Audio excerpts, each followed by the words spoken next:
Our next dialogue is a Fireside keynote entitled Transforming Business, Sustainable Production and Consumption with Sanda Ojiambo and Heather O'Neill, moderated by Temina Madon. So thank you so much. I'll let them speak now. Great, thank you, and welcome everyone to our next panel. I'm just waiting for my colleagues, Heather and Sanda, to join. There they are, wonderful, great. So thank you both for joining, and I'll introduce you briefly. I thought I'd start by introducing our panel and what we're talking about. We are going to talk about businesses embracing sustainability and some of the organizations in the world that are helping businesses to do this. One is the organization led by Sanda Ojiambo, the UN Global Compact, and another here in the US is led by Heather O'Neill, the Advanced Energy Economy, AEE. And so we're going to hear about two organizations that are working both in the US and globally to help corporations face some of the trade-offs between profit-taking and sustainability. We know that businesses face trade-offs and frictions, and we want to understand how we can facilitate alignment with the Sustainable Development Goals through this dialogue. So I'd like to invite both Sanda and Heather to deliver a few remarks at the outset. Then I have some questions prepared. And finally, we'd like to invite audience members to speak or to share their questions through the chat or the Q&A. Either one is fine. So we have these amazing women. I want to start out by recognizing that each of you began your careers looking actually at women's welfare, maternal and child health for you, Sanda, in Somalia. Heather, for you, improving access to safe abortions through work with the pharmaceutical industry. And so I just want to recognize that. I find it really fascinating that two women who early in their careers were focused on the challenges that women face and that children face. Have kind of pivoted to work with corporations and to help them address sustainable development challenges. So I just want to say that as a teaser, because I'm going to come back to that at the end, but you both have this fascinating overlap in your career trajectories that I think may tell us something unique about your approaches. So without further ado, I'm going to invite you, Sanda, to introduce the UN Global Compact and your work there, and maybe you could give us a little bit of your background as you go. And I'll hand it over to you. Great, thank you, Temina, and thanks for connecting me with Heather. I mean, I think this is going to be a really interesting connect after this panel. So I'll look out for you on LinkedIn, and I'm sure we'll have a lot to talk about. Thank you. So Temina, just to clarify, do you want me to just introduce myself, or can I go into my comments as well at this point? Please go ahead and just briefly introduce yourself. I think people will know and they've seen your bio, but please go ahead and just say a few words about yourself that you'd like to share. Okay, well, great. Thank you. And thank you to everybody who's joined in to be with us here. So it has been said, my name is Sanda Ojiambo, and I'm the CEO and the Executive Director of the UN Global Compact. I'm sitting here in New York. I've been here for the last 7 months, took on the role during the pandemic, relocated during the pandemic. I certainly have a great sense of empathy of those who have been in countries that have been heavily hit by the pandemic. I should say I'm originally from Kenya. So took on the role from Nairobi, Kenya. And Temina, as you said, I think that my professional journey has been an interesting one. Broadly, I started in the nonprofit sector, worked really hands-on in community development work, started in Somalia, moved to broader issues on the African continent. But, you know, over time, and as we get to this discussion about the role of business, it became very clear to me that addressing sustainable development truly requires a very holistic approach. So my career trajectory has been one where I started in the NGO sector, worked briefly in the UN, worked in the corporate sector so I did the NGO for 11 years, did the corporate sector for 12 years. And this year I find myself beginning a new chapter in the United Nations. But you know, in all that career time, what have we been addressing? We've been addressing how we can make a better quality of life for humanity. And it comes at it from different organizations, different sectors, and different views. That's wonderful. Thank you. That puts it together for me in a really beautiful way. Tell us about the UN Global Compact, and in particular, how you're interfacing and supporting corporate interest in the SDGs. Right. So the UN Global Compact was founded in the year 2000 by the then Secretary General Kofi Annan. And when Kofi Annan founded it, he said he wanted to put a human face to the global market. How do you make business really, again, as I said earlier, put humanity at the center? It's about both profit and purpose. It's about principles, profit, and purpose. And really what the UN Global Compact has at its core is what we call 10 principles for responsible and sustainable business. And they're principles around human rights, labor rights, the environment and climate, and anti-corruption. We believe the principles are timeless. And over time, the UN has aspired towards these large overarching goals. At some point in time, it was the Millennium Development Goals. From 2015, it's the Sustainable Development Goals.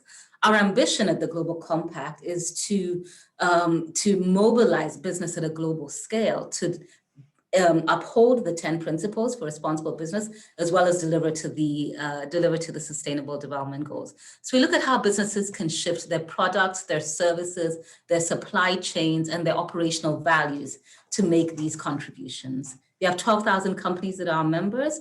We're growing. We have an intention to grow more in the Global South, to incorporate more SMEs, and to really drive forward responsible business and the Sustainable Development Goals. Wonderful. Thank you, Sanda, for describing that. And can you talk a little bit about your interface with consumers and how you're helping to inform your work through interaction with consumers of those member companies? Yeah, and let me contextualize those comments in this year of the COVID pandemic. I think, a year in, everybody's asking, when do we get back to normal? And, who knows what normal is? But I think that when we have such opportune moments as today, as we are right now, I think the question is, what are our priorities? What makes sense for consumers at this point in time? Look at things that I'm sure have changed for all of us on this call. How much money have we spent? What have we spent on? What conscious choices have we made about consumerism? And what is our balance between life and work? I mean, many of us, you'll say, yes, we're working from home. Others be like, actually, we're living at work. There's real conscious choices and prioritizations that I think this whole year has forced us to make. So I think that these choices and that prioritization are really key for consumers. But, what I do want to say is that it's a similar balance between supply and production, and responsible consumption and responsible production. I think that we can't only place the onus on consumers to really be those citizens that they are and point out, what concerns are around excessive consumerism. Sustainable consumption is only possible if it goes hand in hand with sustainable production. And that's really what we aim to do at the Global Compact, is to encourage businesses to adopt sustainable production practices, to look at what this means in terms of values through their supply chains, through their value chains, what this means in terms of whole cycle of products and services that they put out into the economy, and really look at, honestly, what does it mean to be a sustainable and responsible business? There's a whole sustainable development goal around this, goal 12, on responsible consumption and production, that is really critical for us. We do a lot of work on trying to build resilience within sustainable supply chains. Excellent, thank you. And can you say a few words about what you see as some of the biggest frictions businesses are sharing with you? And you can focus on a specific sector if there are examples that feel most salient.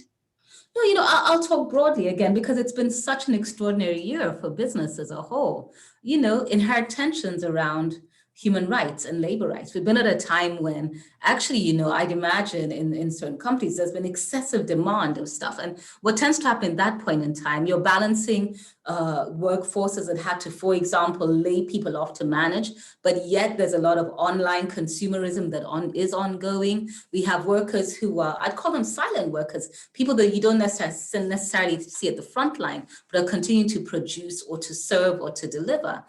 How sure can we be that at this point in time, companies are paying, above a living wage? How sure can we be that people are actually working hours that are, good and healthy and productive? I want to jump to another sector that we recently interrogated, which was actually the shipping and the seafaring industry. There was a time when, there was evidence that ships were not able to dock at certain places because of COVID concerns and COVID restrictions. We had seafarers on board for close to 8 months. that weren't able to dock, to get healthcare, to connect with families. And so it's interesting, we've all sort of worked at home or lived at work, but there's a silent workforce out there that is extremely at risk in terms of violation of human and labor rights. And I think that's really one issue that I'd like to call out. And again, it goes to this issue of just sustainable, resilient, responsible supply chains and how we balance consumer demand and how we produce or address that demand. So human rights and labor rights, really critical to some of the work that we do. Interesting, thank you. I'd like to bring Heather into the discussion. And so Heather, I'd like to invite you to briefly tell us something about your background that we might not find online, and explain what the advanced energy economy is and what you do to support corporations in moving toward sustainable development goals. Absolutely, and thanks so much for having me. I think, Sanda gave the UN Global Compact, right, covers so much. And so I'm going to come in with one small sliver, if you will, an approach. So thank you for having me. I'm Heather O'Neill. I'm president of Advanced Energy Economy, AEE, and we are a business association working to make the energy we use, secure, clean, affordable. My background, it's funny that you meant, I have worked, my professional background, cuts across sectors. So I've worked in the private sector, nonprofits, and in philanthropy. So really had a vantage point from a number of different places. The common thread, though, is mission-driven advocacy. So I couldn't get up in the morning if I didn't care deeply about the set of issues I was working on. And it's policy advocacy, because I think policy is just a lever for change. Individual action is important, but policies are really those leverage points. And so, have spanned, as you noted, a number of issues. I did work in women's reproductive rights and reproductive justice for a number of years. And then moved over to focus on climate and clean energy solutions. But again, I think one of the pieces that maybe it shows up when you think about the experience, but I am pragmatic, I think, at my core. And so I have found myself, even when I was working on abortion access in the US, I worked in the private sector. And here at AEE, I'm working with businesses. We are a member association moving forward that very solutions-oriented vision of the world. So, we're focused in the US and only in the US, where we're working really to educate and advocate with decision makers so that we can accelerate the US's transition to 100% clean energy. And one of the reasons that I joined and really helped build AEE, starting 10 years ago, was this idea that we needed an authentic, grounded business voice in making the case in the US for a clean energy transformation. And when I say grounded, what I really mean is we needed a group representing their business interests, their economic interests in making that case for a clean energy transformation. So in my view, I think for sustainability to stick with business, it's really got to make sense for business, and it's got to be easy. So that's, it's a pretty pragmatic worldview, which has led me to AEE. Thank you. And can you tell us a little bit more in the nuts and bolts? How are you supporting corporations? I know you guys do engage in lobbying with the US government.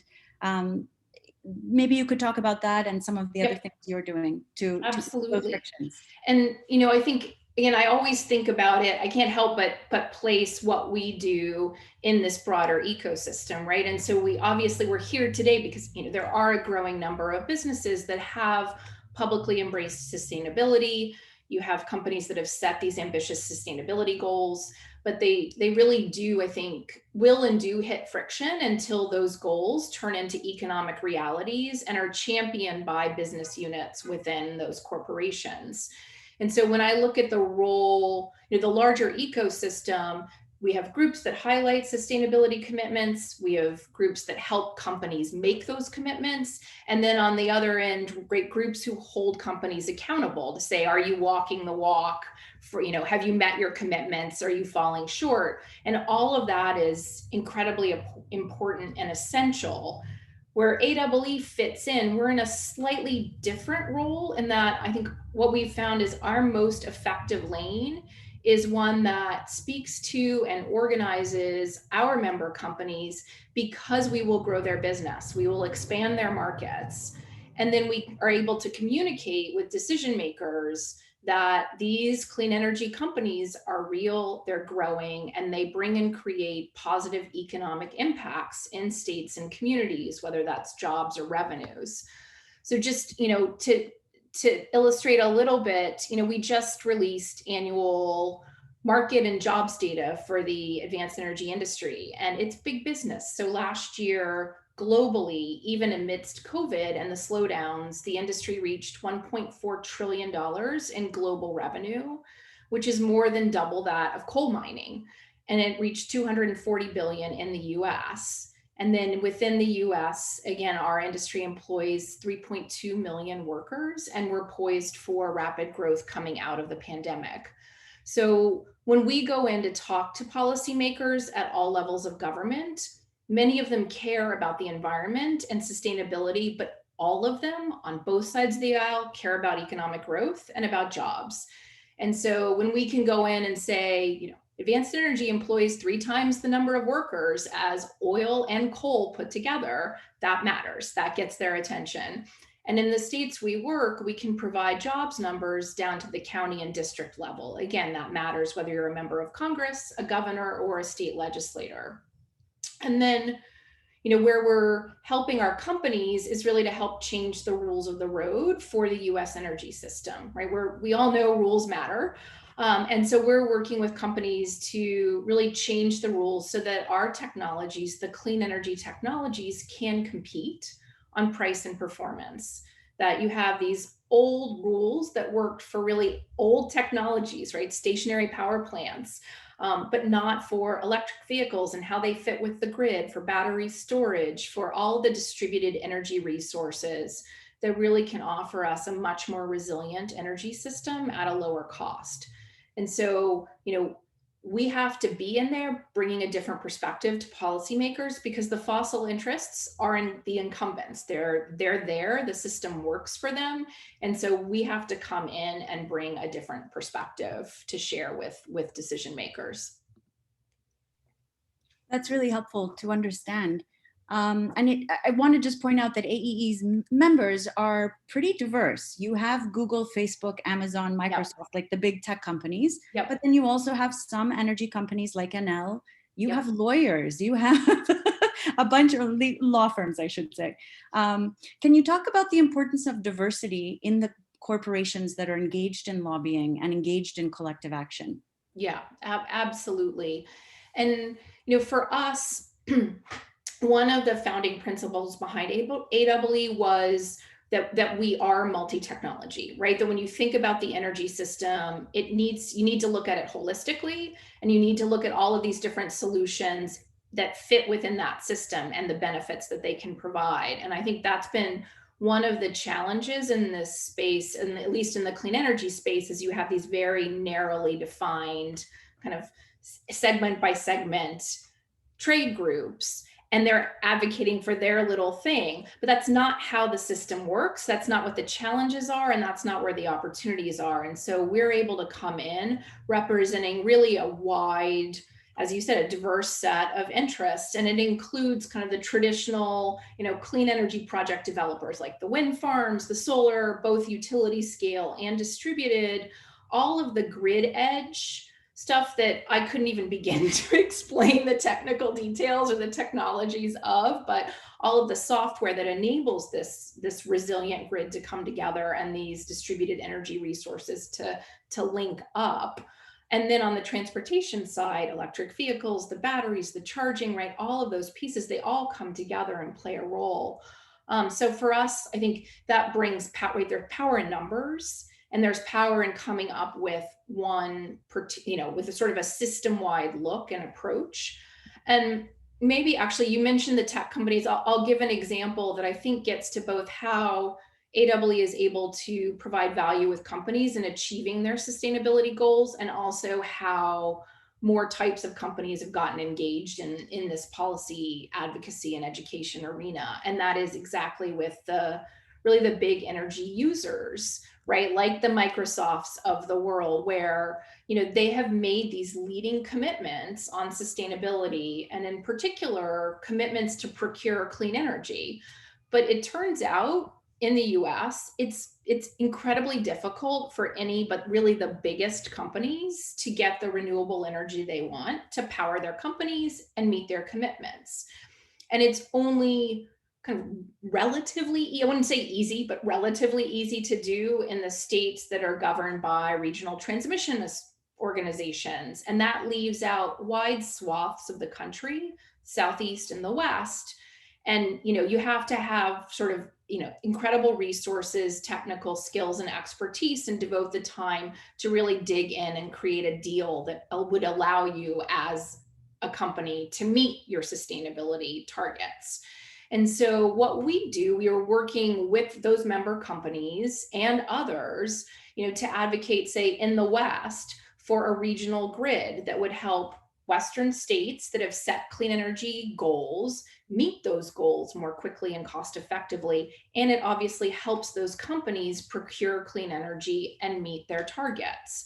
We're also working in other states, whether it's Florida, Michigan, Indiana, to really push the utilities and the regulators to create more business-friendly clean energy policy programs and offerings, so that if you're a clean energy buyer, you can just sign up. You don't have to figure out a whole new, like how to become a utility. So that's one kind of, I guess, clump of companies that have really come into this policy advocacy arena, and we have been able to help because they had these sustainability commitments but couldn't quite actualize them.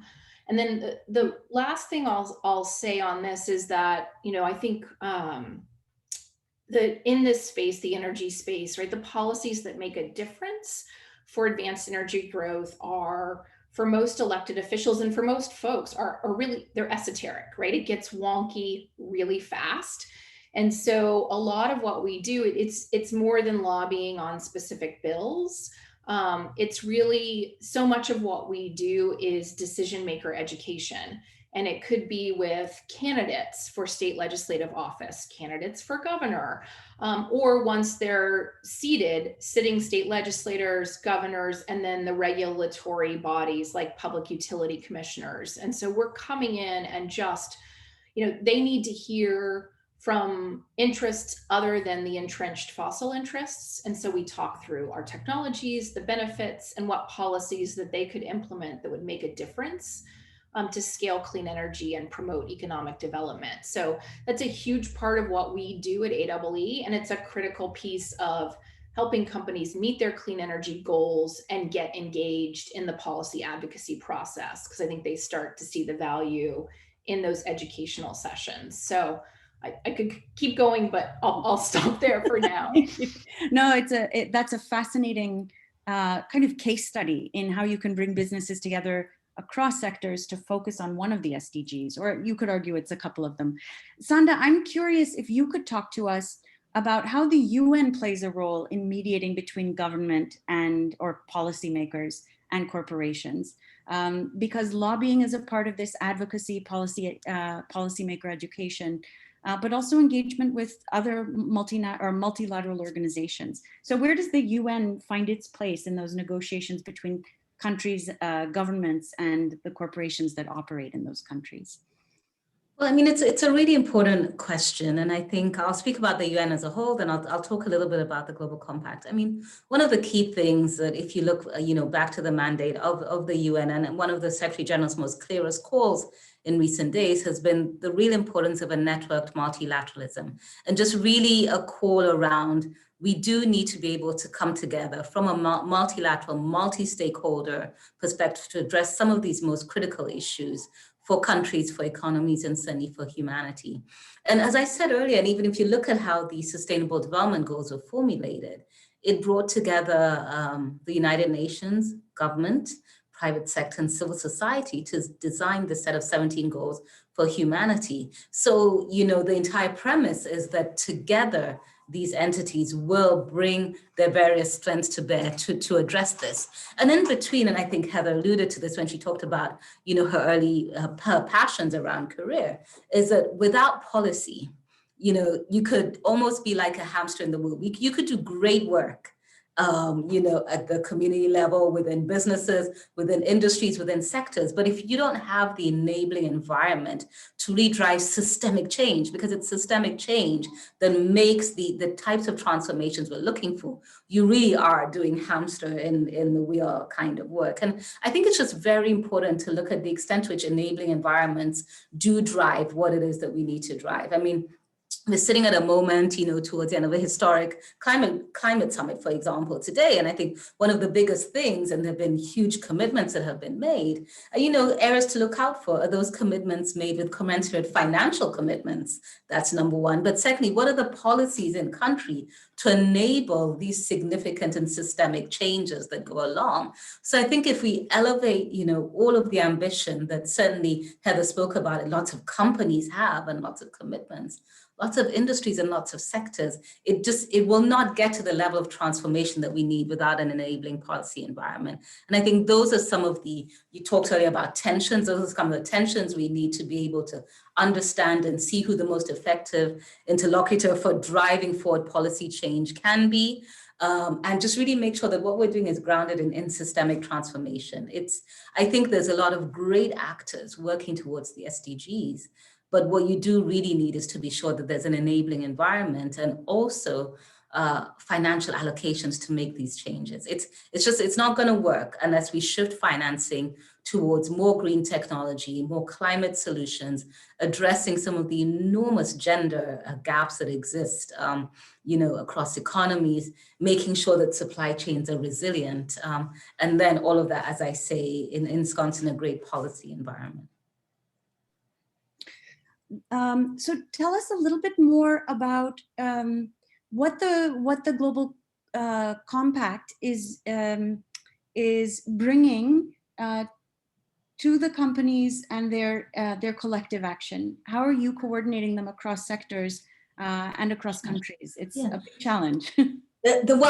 So I joined 8 months ago, and one of the things that I did upon joining was, I had the opportunity to look at what a new strategy for the Global Compact would be. So 20 years in, as I said, we have about 12,000 companies that are in there. And I looked at, so what next? What's the future trajectory? Where do we go from here? As I said, we're grounded in the 10 principles, and I talked about human rights, labor, the environment, and anti-corruption. We focus on the SDGs, and we've prioritized what I'd call lead and shape areas. Those are areas where we believe business has a unique opportunity to lead and shape business responses to those areas. And those are business and gender, because, there's awful statistics that come out about a 267-year gap, for economic gender equality between men and women. It's absolutely mind-boggling. I mean, what does that mean, 267 years? What does it mean when you say that women will probably never have the same and equal opportunities as men, in the workplace, in the marketplace, and in the community? I mean, but business can shift that by how they operate. We've also looked at business and climate, and as I said, and then Heather's talked, significantly around energy and some of the concerns around that. We look at business and issues such as decent work and economic growth. Again, immense inequalities exist within supply chains, within economies around that. And what does a decent work look like? What is the difference between a minimum wage and a living wage? What commitments can businesses make to do that? We also look at business and governance and anti-corruption, because that's critical. And then we also look at collectively, what can business do around partnerships? So that's SDG 17. So part of the new strategy that we're working towards is just really focusing on where business can make this unique impact in the areas that I've talked about. Also looking at really harnessing the collective strength of the SME sector. SMEs actually power up globally more than 70% of the world's economy. But oftentimes issues like the Sustainable Development Goals seem like they're far out of their purview. And that's not the issue. The issue is you just need to find what that one singular entry point may be, and then look at what your contribution is towards that. So breaking down, the ambition of the SDGs to something that makes sense to SMEs, because collectively they're a significant player in the world economy and in industries and in sectors. So that's another area that we're really looking at. And then we also look at accountability, because everything that we've talked about is great, but companies need to be transparent and they need to be accountable. They need to be accountable first to themselves, to consumers, to shareholders, to investors, but more importantly, we are in a multi-stakeholder world. It's just not right for businesses to behave irresponsibly and just not do what's good for people, for planet, and for prosperity. So we have a very open and transparent reporting platform. We call it the Communication on Progress. Companies that are members of the Global Compact are required to report on an annual basis across a wide range of metrics. Reporting isn't about right or wrong. It's about demonstrating progress. It's about being transparent. This is where I am. This is what my carbon footprint is, for example. These are the concrete actions that I'm taking over time, and continue to report on that. And I think through this kind of reporting and transparency, a couple of things happen. One, companies are able to learn from each other. We're able to sort of discern best practice. We're able to look at what trends are across industries. Companies are able, as I say, to demonstrate progress over time, and really look at also what do some of these challenges look like in different geographies and in different economies, and what do we learn about trying to address gender and rights in one part of the world versus another. So those are some of the big things that we're working on and really mobilizing companies around.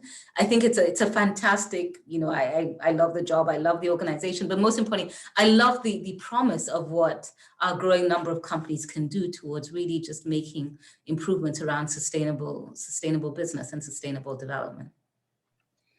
I have one more question, given that this is hosted by Stanford and I'm sitting in Silicon Valley. What role does technology play in increased accountability and transparency? What can the young technology entrepreneurs or technologists participating in this summit do to improve corporations' ability to meet their targets? Any thoughts on that? Well, tech is important. I'll take that question from two sides. First of all, I think by incorporating more technology in what our businesses do and how they work, first of all, I think we can reach an immense scale and scope that I think is would be remarkable.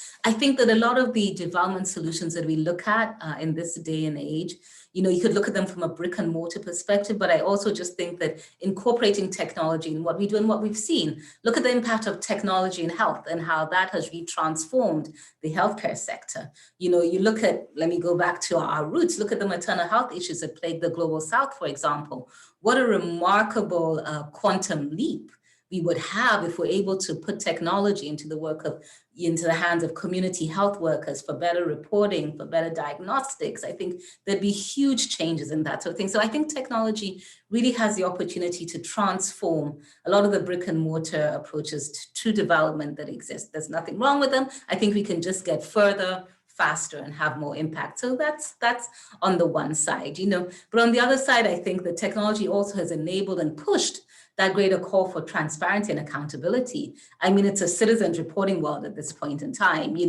60 seconds in, you're able to tell where someone's polluting, where a customer has not been treated right, has been subject to some form of abuse or violation of their rights, etc. So there's two ways. For us, we just love to embrace technology because I think it just helps us scale the work that we do in so many ways, and also, as you said, enhance transparency and accountability. Great. Before we go to the audience questions, I want to get back to this background that you both have working with NGOs and in civil society on women's issues. And I'm wondering, now that you're very ensconced in the corporate environment, you either, Sanda, you were with Safaricom earlier, now working with corporations at the UN, Heather, with such a diversity of member corporations that you work with every day. How is business different philosophically from the civil society and non-government environments you both grew up in, so to speak?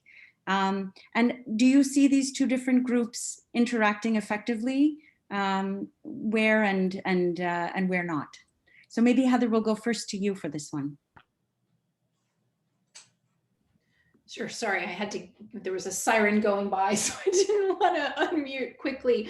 So I guess I have so many thoughts on this and ways to answer this, but I'd say just generally speaking, and maybe this is cheesy or cliche, but I don't tend to think in terms of kind of either or, and I try to approach everything in life as both and that applies here. So definitely, obviously, there are differences between business, between civil society advocates, but they're both essential as we move forward, and particularly again in the space in which I'm in, well, all spaces, but the one I'm steeped in now, right? How do we rapidly decarbonize our societies? And you need both, right? You need advocates to push, you need advocates to hold business accountable, but you also, the businesses who are in this space know the technologies, know the market challenges, the opportunities. And so advocates listening to business about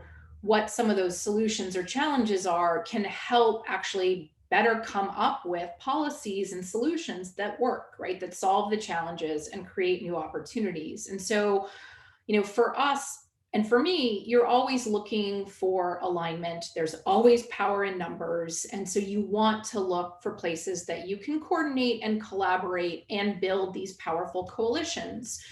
But that doesn't mean marching in lockstep, right? I think that sometimes people confuse the two. You're going to have a different point of view. You're going to have a different lane and a different perspective sometimes. And that's actually powerful.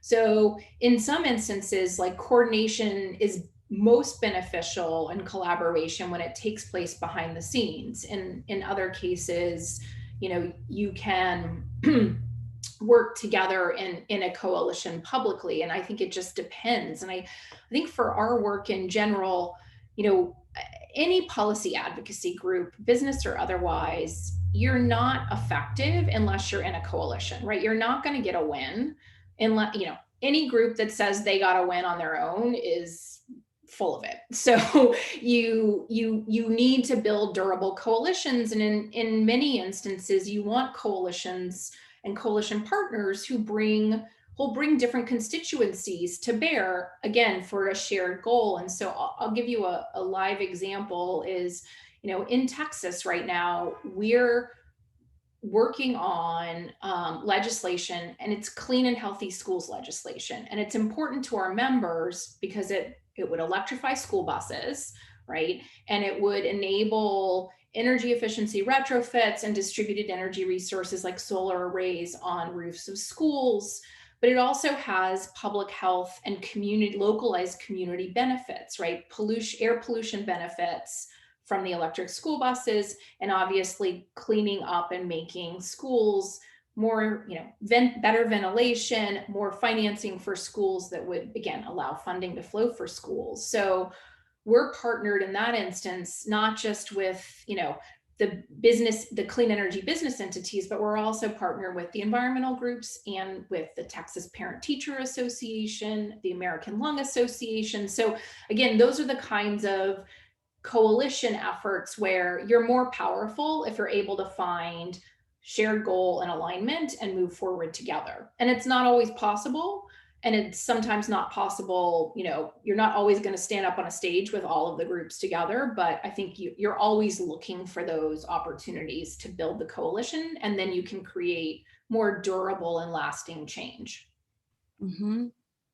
Sanda, I would ask the same question to you. Can you? Yeah, I couldn't agree with Heather more. I think the one thing I'll add is that we're in an era where there's so much complementarity. I firmly believe that, now more than ever, business does need to get involved in the business of societal transformation. What typically society saw as the role of government or the role of civil society is now actually also the role and responsibility of business. But similarly, I do think that civil society and the public sector does need to see how we can effectively engage with business, because there's some unique benefits that I believe the private sector brings to the table. innovation, technology, access to customers, speed to market, etc. So we're really at this point in time where, as I reflect back on the Sustainable Development Goals, where you need everybody at the table. No one entity, no one country, no one company, no one civil society can really do what we need to do for our countries, for our economies, and for the world. So I'm not particularly focused on what the differences are. I'm more concerned about what the strengths are and how we patch them together to deliver what we need to deliver in terms of solutions. Great, thank you. Let's turn to the audience questions. I'm just going to take them in order. One question was, as consumers, how can we motivate businesses to pursue sustainable production methods? What are the levers we can exercise? Sanda, I would ask you to answer that one if you could. Yeah. I think it's something that already is in practice. A lot of consumers sort of speak with their feet or with their wallet. If it doesn't work for you, it just doesn't work for you. And I think in this time of sort of real-time citizenry reporting or citizenry, commenting or commentary, that is the case. But I have to acknowledge that that's the case for not necessarily all of the world. As I said, I come from Kenya. There's not a very active sort of consumer rights world and the way in which right now here in this part of the world, you can go online and put a formal complaint or get things onto the news. I think that's not always the case. So, what does need to happen is a couple of things, taking a couple of steps back. First, companies need to be more transparent about what it is that they're producing. And then based on that, you can then hold them accountable. And once they've laid out what their standards are, then there's a platform and a means for that exchange that's going forward. And it's coming. I think there's great models that already exist right now. But, I think there's that model of consumer awareness and consumers' ability to challenge and influence as businesses is something that does need to grow a lot more around the world. I don't think it's ubiquitous around the world. Great. We have another question that I'd like each of you to answer, if you could please. And that's, how do you change the mindset of a company? So if we want companies to have a more sustainable production infrastructure, will we always be one step behind if they only adapt in response to rulemaking? How do you change that mindset so that it's not just being reactive within a company, within a business, but they're actually shaping the future? And maybe Heather, you could go first, and then Sanda. Sure. Well, I think, I think the same answer actually applies here, right? You have a voice and you have a wallet, and you can use both individually. I also think you can think about, there are groups, right, who, to the transparency point that Sanda made earlier, right? There are groups that hold companies accountable. And again, depending on your comfort with sort of aggressive versus not, there are any number of groups who I think amplify those voices.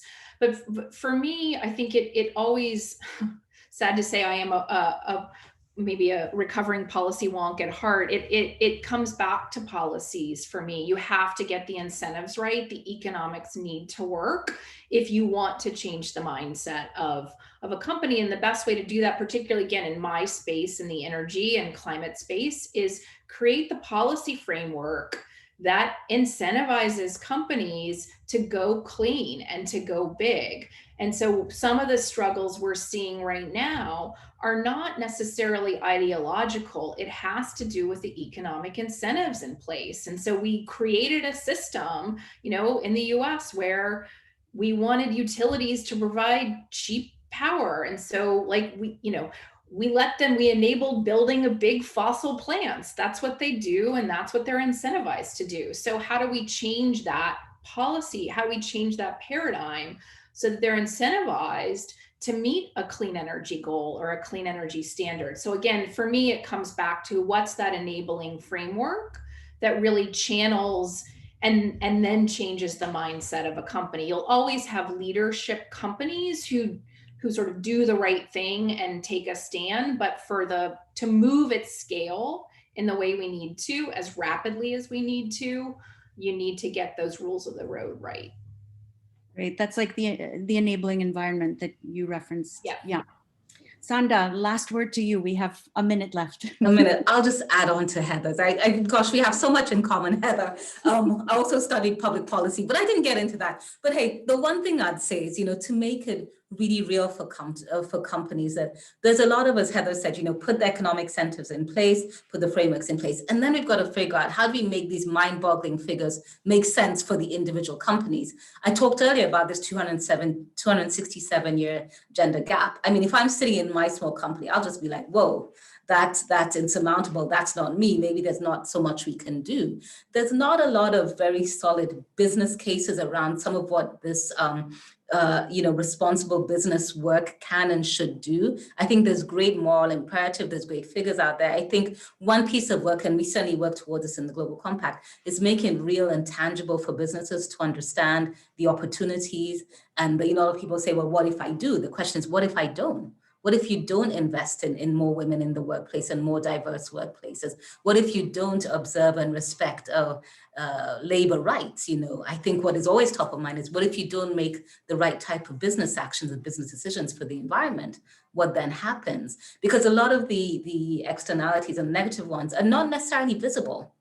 And I think that's one of the biggest challenges around, incentivizing responsible business practice. So how to make it tangible, how to make it understandable so that businesses of all sizes can take action. Thank you to both of you. This was an amazing discussion. It was packed with insights, and I really appreciate both of you making time to discuss with our audience. And over to you, Anuya, for a closeout. Thank you so much, Sanda and Heather. Yes, thank you. Just echoing the thank you to both Sanda and Heather for taking the time to come today, and to Temina for doing such an excellent job moderating this panel. Such an interesting discussion.